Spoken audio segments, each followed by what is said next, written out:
Happy Super Bowl Sunday, everybody. Nate with Sauce Ain't the Boss here again, and today is day number 201 of quitting alcohol.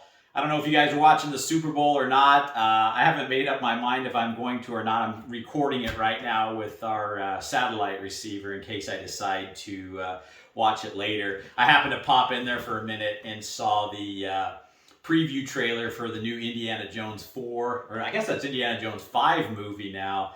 And I tried to block out Crystal Skull. That one wasn't my cup of tea. But the first three were really darn good, and I've always been a big fan. So I'm excited to see that one when it comes out at the theaters. But yeah, so happy Super Bowl Sunday. I hope you guys are enjoying it, having a good time, and hopefully doing it sober. What kind of leads me into my topic today. I had always heard that Super Bowl Sunday had some of the highest domestic violence rates out of any day out of the year. And I don't know if that was just a rumor I heard or whatever. So I decided to Google it. And sure enough, it says Super Bowl Sunday is pretty much number one, if not tied with New Year's Eve leading into New Year's Day, because the two kind of blend together when you stay up partying at midnight until New Year's Day. What's interesting about that, why would it be that Super Bowl Sunday and New Year's are the two biggest domestic violence days? Well, what happens during those two events? A lot of heavy drinking, right? And it's sad that happens. And I was one of those people when I drank, I loved everybody. I kind of got loopy and silly and kind of obnoxious, but I didn't really get angry or have any mean streak. And I have people in my family, though, that used to get that way, angry and mean, and kind of brought out the worst in them when they would drink. And I know alcohol is that way for a lot of people out there. Somebody can seem pretty normal and a good all-around person, and then you put some alcohol into them, and it's like Dr. Jekyll and Mr. Hyde.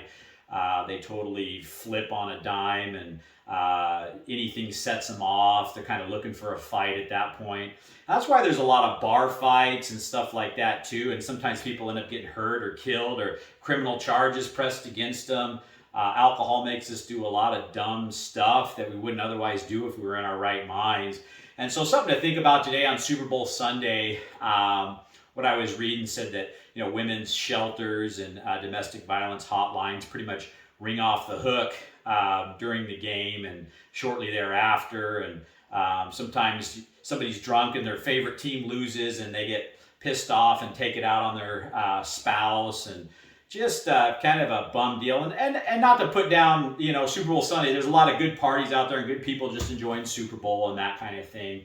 But it is one of those things to take note of, that alcohol creates these things in a lot of cases, like I say, New Year's and Super Bowl, and I'm sure other events and holidays where a lot of heavy drinking takes place, bad things happen. And I can just think locally here of some of the murders at bars that have been in the area around here. I was on a grand jury for a case that happened nearby here where somebody got shot in a parking lot of a bar, and it was a really interesting case. And but again, both people were heavily intoxicated, and it was just a really stupid and crazy situation that happened as a result. And so that's if I haven't mentioned enough bad reasons to drink by now, here's just another one to add to the list: domestic violence. And